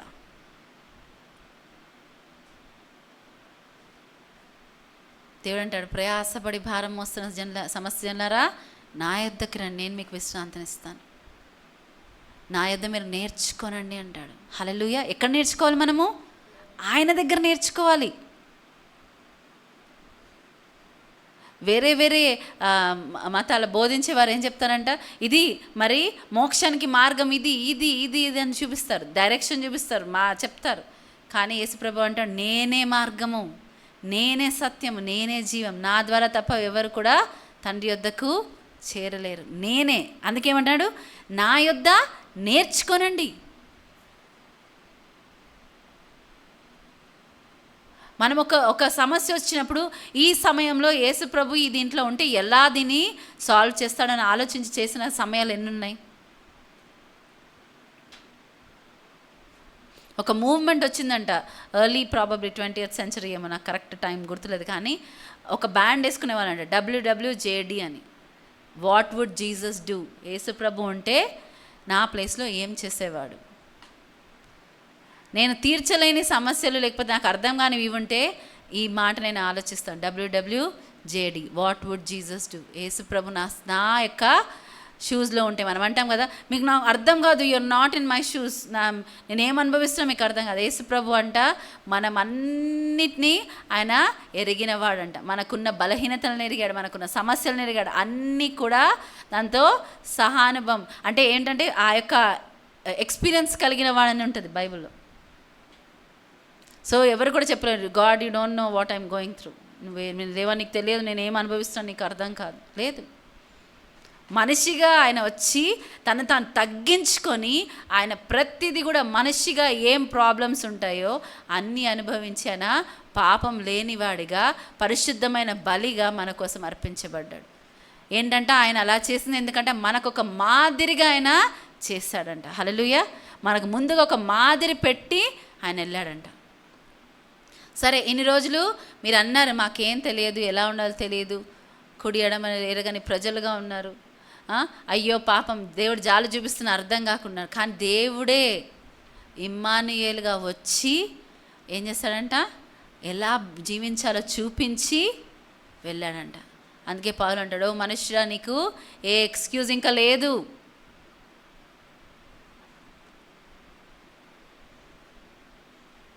మనం చాలాసార్లు మనకి ఇష్టమైన చేసేసి అది సరి కాకపోతే చిన్నపిల్లలు అంటారు కదా, తూచ్ ఇది కాదు, మళ్ళీ చేస్తాం, మళ్ళీ చేద్దాం. దేవుడు సరే ఇస్తాడు టైం, కానీ ఆ టైం ఎప్పుడు ఎండ్ అవుతుందో ఎవరికి తెలియదు.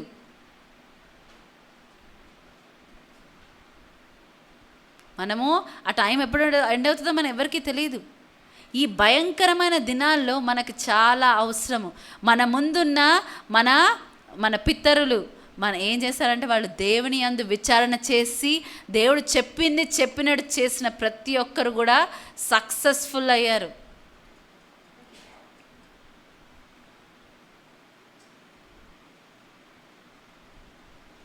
నామాన్ని చూస్తాం మనం, ఏం చేస్తాడు? ఫస్ట్ గర్వం ఉంటుంది ఆయనకి, నేను సైన్యాధిపతి, నువ్వేంటి అనేది దేవుని దగ్గరికి వెళ్తే ఆ దాంతో దేవుడు ఏం చేస్తాడు? ఏం చేయలేడు.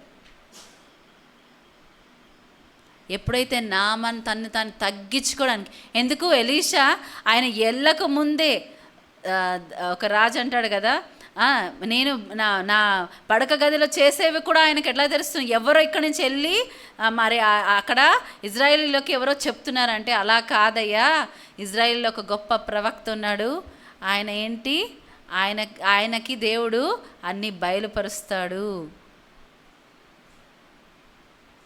అంత గొప్ప ప్రవక్తకి ఒక్క మాటతోని 14 అద్భుతాలు చేశాడు కదా, ఒక్క మాటతోని. లాస్ట్ అద్భుతం అయితే చాలా ఇది తను చనిపోయిన సంవత్సరం తర్వాత ఒక సైనికుని తీసుకొచ్చి అక్కడ పెడితే ఏంటంట, అది తగిలి ఆ అగ్ని తగిలి ఏంటంట ఆయన లేచాడంట, చచ్చిపోయిన వాడు లేచాడు.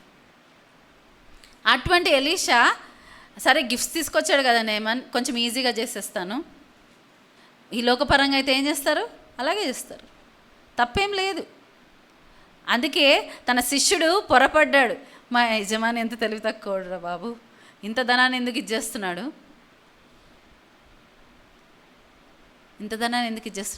ఆయన చేశాడు అద్భుతము, ఆయన చెప్పింది జరిగింది, కొంచెం డబ్బు సంపాదించుకోవడంలో ఏముంది అనుకున్నాడు.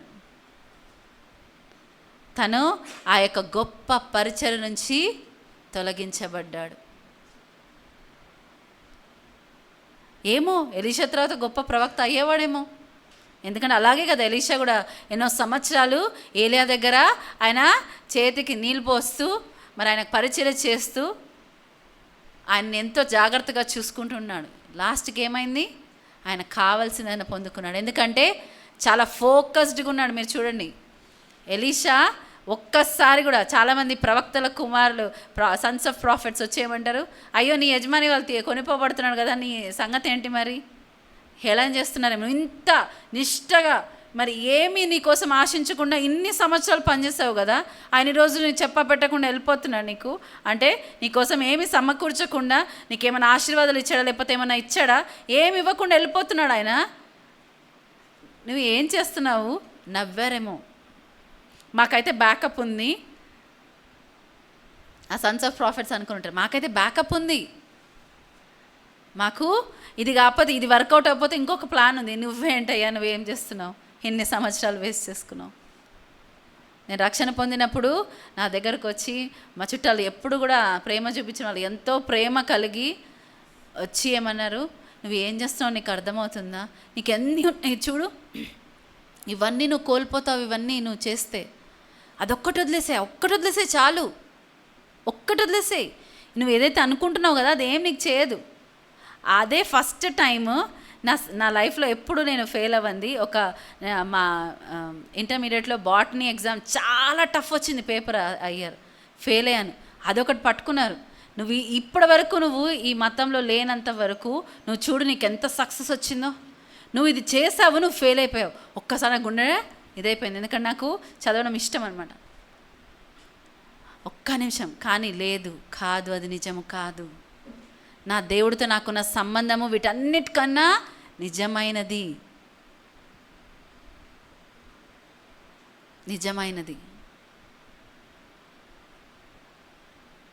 ఈ లోకం మనని కాంప్రమైజ్ వైపుకి నడిపిస్తుంది. మనం వినకపోతే తప్పేం, ఇది చేయడం తప్పేమి, కొంచెం చెయ్యి. లోతు కూడా అలాగే అనుకున్నాడు, అబ్బా ఏదైనా లాగుంది, నేనేమన్నా నా దీనికోసం వెళ్తున్నాను, ఏదైనా లాగుంది, దేవుని దాంతో మ్యాచ్ అవుతుంది కాబట్టి నేను సొదొమ గొమొర్రాలోకి వెళ్తాను. నన్ను పంపించేది నా అంకులే కదా, అబ్రహామే. నేను ఎవరిని నమ్ముకొని ఇంత దూరం వచ్చానో ఆయన ఏమంటున్నాడు, ఇప్పుడు నీ వాళ్ళకి నా వాళ్ళకి పడట్లేదు, మన ఇద్దరం సపరేట్ అయ్యే సమయం వచ్చింది, నువ్వు నీ దారిన పో, నేను నా దారిన పోతానన్నాడు, నువ్వు ఎంచుకో అన్నాడు. సరే ఆయన ఇచ్చిన చాయిసే కదా, మరి దాంట్లో తప్పు పట్టడం ఏముంది? కానీ మనం చూస్తే అబ్రహాం తన తల వంచి ఎవరి వైపు చూస్తున్నాడు? లోతు తనకు కావాల్సింది ఎంచుకున్న తర్వాత అబ్రహాముతో దేవుడు మాట్లాడతాడు, నీ కన్నులెత్తి చూడు, నీ కన్నులెత్తి చూడు. లోతు ఎంచుకున్న దానికన్నా, లోతుతో ఆశించిన దానికన్నా గొప్ప ఆశీర్వాదాలు వెంటనే రాలేదేమో. లోతుకి ఆ సొదొమ గొమొర్రా వెళ్ళగానే మంచిగా ఇదైపోయాడు, సక్సెస్ఫుల్ అయిపోయాడు. ఆయన ఎక్కడ కూర్చున్నాడంట? పెద్దలతో కూర్చున్నాడంట. ఆ సొదొమ గొమొర్రా పెద్దలతో గేట్స్ దగ్గర. పెద్దలు ఎక్కడ కూర్చునే వాళ్ళంట?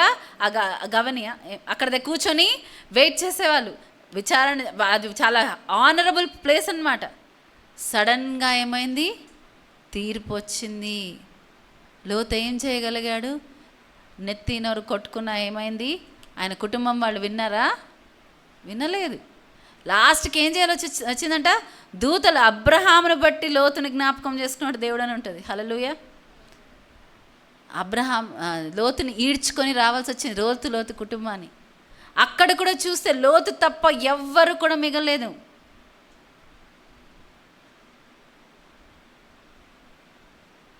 లోతుని నీతిమంతుడే అంటాడు దేవుడు. దేవుడు ఎంత గొప్ప దేవుడు కదా. మనం చిన్న చిన్న దాన్ని బట్టి వీళ్ళు అట్లాంటి వాళ్ళు ఇట్లాంటి వాళ్ళు చాలా తొందరగా తీర్పు తెచ్చేస్తాం. కానీ దేవుడు లోతు కూడా నీతిమంతుడు లెక్కలోనే పెట్టాడు. ఈ దినం దేవుడు అడుగుతున్నాడు, మనం కాలాల్ని సమయాల్ని ఎరిగి ఆ సమయోచితమైన జ్ఞానము కలిగి దేవుని వైపుకి అందరినీ నడిపించే వారిగా మనం ఉందామా? మనకున్న అభిషేకము, మనకున్న జ్ఞానమును వ్యర్థపరచుకొని ఎవరైతే ఫెయిల్యూర్ జాబితాలో ఉంటారో వాళ్ళ వైపుకి వెళ్దామా? అన్నీ కలిగి ఉండి అయినా దేవుని మిస్ అయిపోవడం ఎంత దౌర్భాగ్యపు స్థితి. ఆలోచించండి, ఎంత దౌర్భాగ్యం అది. దేవుని అందు విచారణ, ప్రతి విషయంలో దేవుని కనపడదాం. నేను చెప్తున్నా కదా, నేను ఏ విషయాల్ని బట్టి దేవుడిని కనపడడం స్టార్ట్ చేస్తున్నా ఆ విషయాల్లో దేవుడు జ్ఞానం ఇవ్వడం స్టార్ట్ చేస్తాడు. ఆ విషయాన్ని ఎలా వివరించాలి, ఎలా దాన్ని డీల్ చేయాలి, చిన్న విషయాలే. స్పిరిచువల్గా మెచ్యూర్డ్ క్రిస్టియన్స్ అన్న ఒక ఇది ఉన్న వాళ్ళకి ఒకటి ఉంటుంది, అబ్బా ఈ విషయం మనకు తెలుసు కదా, దీన్ని మళ్ళీ అడిగేదేముంది. లేదు, అడగండి, పర్వాలేదు, తప్పేం లేదు. దేవుడి దగ్గరికి వెళ్ళి మళ్ళీ ఒకసారి చెప్పవా దేవా, నేను కరెక్ట్గా విన్నాను లేదా, నాకు అర్థం కావట్లేదు అంటే దేవుడు చీపో అని నన్ను తోసేసేవాడు కాదు. మనుషులైతే ఏం చేస్తాడు? నీకు బుర్ర లేదా, నీకు జ్ఞానం లేదా, ఎన్నిసార్లు చెప్పాలి అంటామేమో. కానీ దేవుడు అలా కాదు. అంత గొప్ప దేవుడు మనుషులు పెట్టే కండిషన్స్కి ఎలా ఆయన ఇది చేస్తాడు ఆలోచించండి. నాకు చాలా ఆశ్చర్యం వేస్తుంది. గిదియోను ఎన్నిసార్లు కండిషన్స్ పెట్టాడు, నువ్వే పిలిస్తే నువ్వు ఇది చెయ్యి, నువ్వు అది చెయ్యి, ఎన్నోసార్లు. అన్నిటికీ దేవుడు ఏం చేశాడు? చూపించాడు, నేనే నిన్ను నడిపిస్తున్నాను గిదియోను. లాస్ట్కి అంత అయ్యాక కూడా మళ్ళా ఆయనకు డౌట్ వస్తే ఏం చేశాడు? శత్రువులతోటి చెప్పిపించాడు. Last confirmation. దేవుడు ఏమని జ్ఞాపకం చేసుకుంటాడంటే మనము మట్టి వారమే. ఇంకొకటి జ్ఞాపకం చేస్తారు, వీళ్ళు నా పిల్లలు, నా కుమారులు, నా కుమార్తెలు. తప్పు చేసినా నేను సరి చేసినప్పుడు, గద్దించినప్పుడు వీరు వింటారు.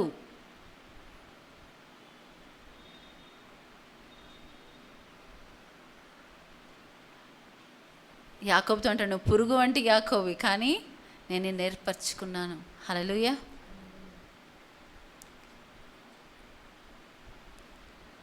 మనం పరీక్షించుకుందాం. నిజంగా మన సొంత జ్ఞానంతో నడుస్తున్నామా? మనం దేవుని యందు విచారణ చేస్తున్నామా? సమయోచితమైన, తక్కువ సమయం ఉంది అయితే సమయోచితమైన జ్ఞానము గలవారిగా మనం ప్రవర్తిస్తున్నామా? అడుగుదాం నిజంగా. అయ్యా, ఆ ఇస్సాకార అభిషేకం మా సంఘానికి ఇచ్చా అన్నావు. మా సంఘం మహానేమ్ హౌస్ ఆఫ్ ప్రేయర్లో నేను కూడా ఉన్నానయ్యా, నన్ను జ్ఞాపకం చేసుకోయ్యా. దావీదన్న, నన్ను నా కుటుంబాన్ని జ్ఞాపకం చేసుకోవడం, నేను ఏ పార్టీ వాడలేము.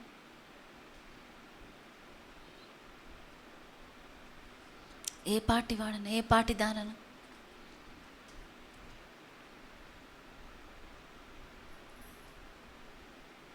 అడుగుదామా యేసయ్య, ఏ పాటి దానను నన్ను ఏర్పరచుకున్నావు? కానీ నువ్వు ఇచ్చిన దాంతో నేను ఏం చేయాలో నాకు సరిగ్గా తెలియట్లేదయ్యా. నాకు జ్ఞానం ఇవ్వయ్యా, నన్ను నడిపించయ్యా. ప్రతి విషయంలో నేను విచారణ చేయుటకు సహాయం చేయండి.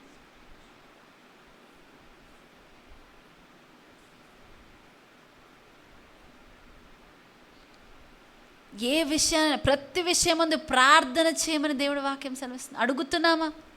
ఆయన సన్నిధికి వెళ్ళి కనిపెడుతున్నామా? దేవా, ఇది నా కోసమేనా, నేను చేయాలా ఈ పని?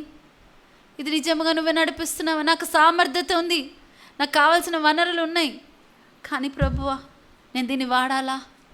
యాకోబు తన కుమారుని ఎన్నో సంవత్సరాల తర్వాత ఒక గొప్ప పొజిషన్లో, ఆ కాలంలో గొప్ప రాజ్యమైన ఐగుప్తుకి మరి గవర్నర్గా ఉన్న తన కుమారుడు దగ్గరికి వెళ్ళడానికి, దేవా ఇది నువ్వే అనుమతిస్తున్నావా, నేను వెళ్ళాలా?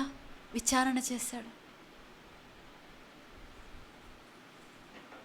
మనం విచారణ చేస్తున్నామా? మనకు అన్నీ మంచిగా అనిపిస్తాయి, ఇది దేవుడు తెరిచిన మార్గమే అనిపిస్తుంది. మనకు ఆశ కూడా ఉంటుంది, దేవుడు అది చెప్తే బాగుండు బాగుండు బాగుండు అని.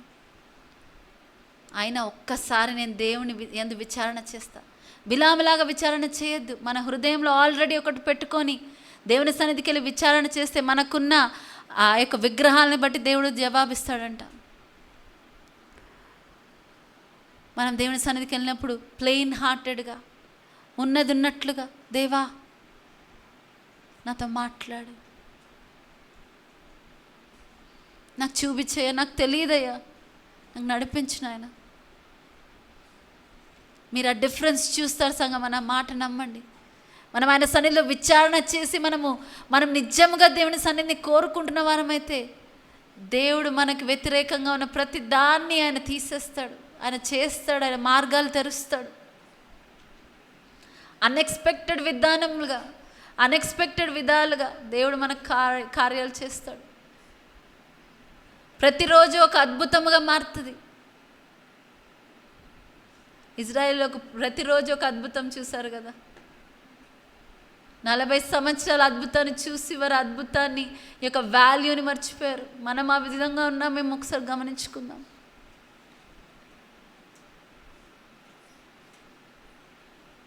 Thank you Jesus, thank you lord, thank you lord, thank you lord. సిద్ధపరచు నాయన. మనం పరీక్షించుకుందాం సంగమా. నేను జ్ఞానం కోసం అడుగుతున్నాను, జ్ఞానంతో పాటు విధేయత దయచేయ్యా. జ్ఞానము కలిగి ఉండి విధేయత లేకపోతే వ్యర్థము. ఎస్ లార్డ్, విధేయత దయచేయి, తగ్గింపు దయచేయి. నేను తగ్గించుకోవడానికి నువ్వు నన్ను కరెక్ట్ చేస్తే, ఇది నీకోసం కాదు అని అంటే ప్రభువా నొచ్చుకోకుండా ఒప్పుకున్నటకు సహాయం చేయి. దావీదులాగా ప్రభువా, మందిరం నిర్మించడానికి నేను ఎంచుకోలేదు, నీ కుమారులు మందిరాన్ని కడతాడన్నప్పుడు ప్రభా, నీ కుమారుడు ప్రభువా లోకపరమైన మందిరాన్ని కట్టడానికి ప్రభువా సొలొమోన్ ఎంచుకున్నావు. ఆత్మ సంబంధమైన మందిరాన్ని కట్టడానికి ప్రభువా నీ యొక్క కుమారుని పంపించావయ్యా. యేసు ప్రభు కూడా దావీదు కుమారుడు అని పిలువబడ్డాడు. ఇచ్చిన మాట తప్పుటకు నువ్వు నరుడవు కాదు. దేవా నన్ను మమ్మల్ని నడిపించండి. మేము ప్రతి అడుగు కూడా ప్రభువా నాయనా జ్ఞానము కలిగి, ఆ సమయోచితమైన జ్ఞానము కలిగి చేయుటకు మీ సహాయం చేయండి. నేను మేము నమ్ముచున్నాం, మేము వేసే ప్రతి అడుగు కూడా ప్రభా ఇజ్రాయెల్ని ఆ యొక్క నేను పర్వతం వైపుకు తిప్పుతుందని మేము నమ్ముచున్నాము. అక్కడ మేము బలులు అర్పించే విధముగా అటువంటి వారిగా మమ్మల్ని చేయండి అయ్యా.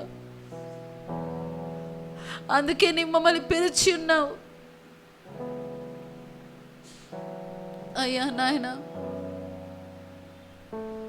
రియారబా శబరబా కురియాందరబా అడ్డుపడుతున్న ప్రతి దాన్ని, నీ యొక్క చిత్తాన్ని ఎరగకుండా డిస్ట్రాక్ట్ చేస్తున్న ప్రతి దాన్ని ప్రభు యేసు నామంలో గద్దిస్తున్నాం. నీ అలా మస్సబద కుర్రి అందర మశబ ఆత్మ చెప్పు సంగతులు చెవుగల వారు వినును గాక అన్నావు ప్రభా. ఈ సమయంలో ఎఫెత్తా అని పలుకుచున్నాం యేసయ్యా. ప్రతి ఒక్క ప్రభు హల్లెలూయా వినలేని చెవు వినును గాక.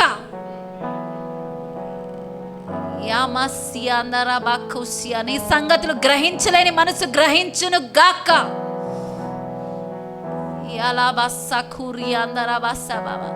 ఆత్మీయ నేత్రాలు తెరవబడును గాక.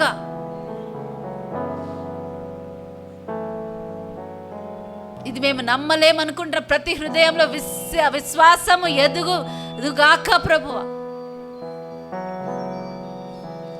Thank you Jesus, thank you lord.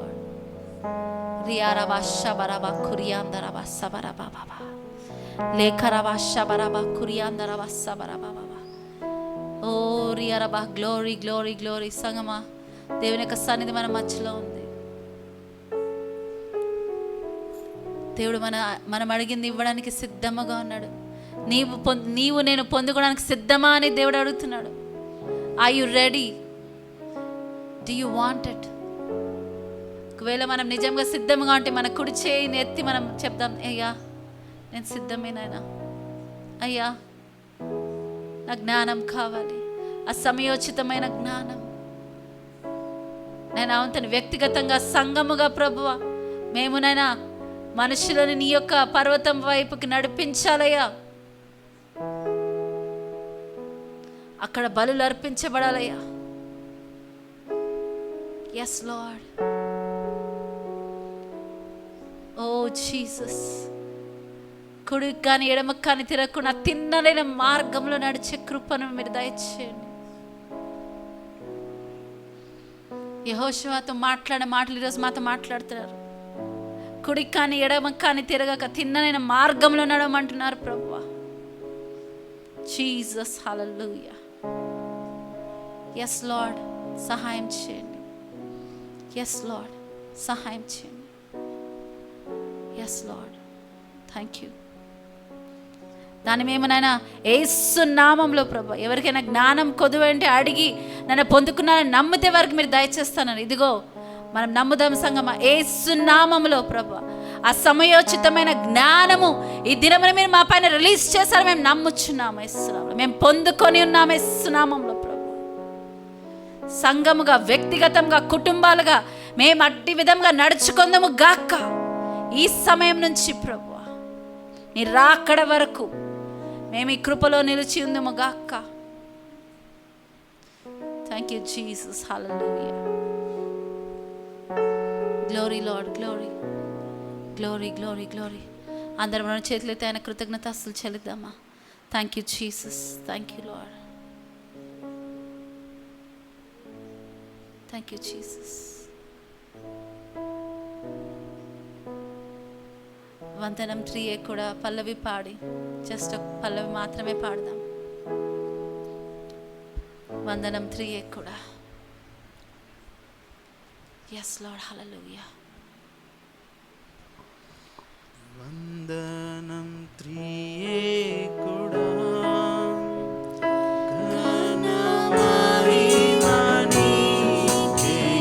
అందరం చేతులెత్తి హల్లెలూయా.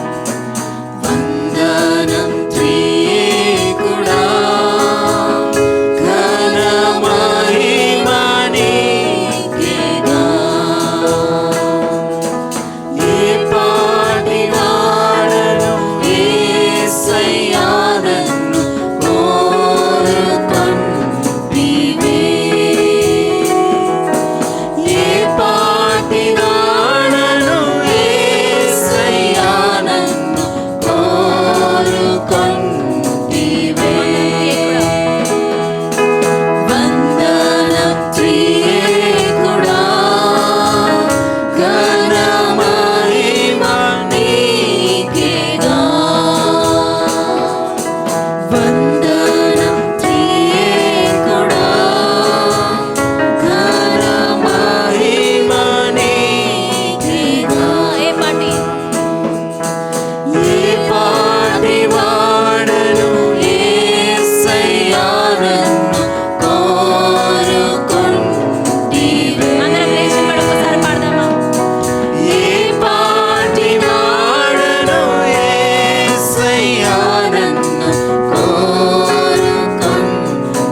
ఏ పాటి వాడను యేసయ్యా నన్ను కోరుకొంటివే.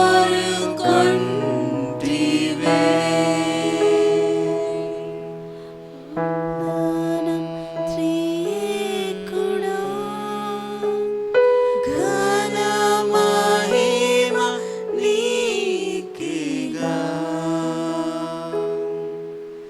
దేవుడు మీ హృదయంలో పెట్టిన మాటలు ఆయనతో పర్సనల్గా మీరు చెప్పుకోండి.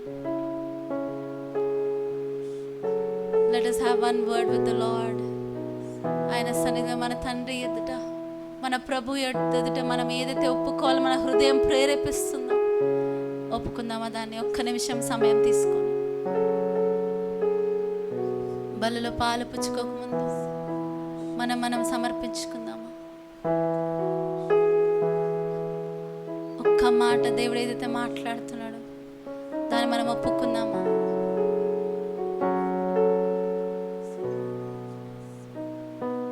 I surrender, oh God.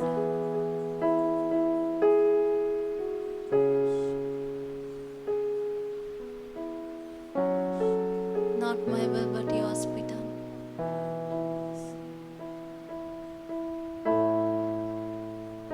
I surrender, my Father.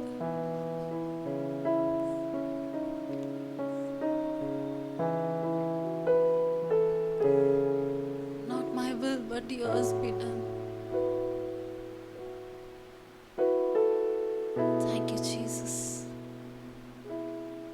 అలాగే దేవుని సన్నిధిలో మనం కూర్చొని బల్ల కోసం సిద్ధపడతాం.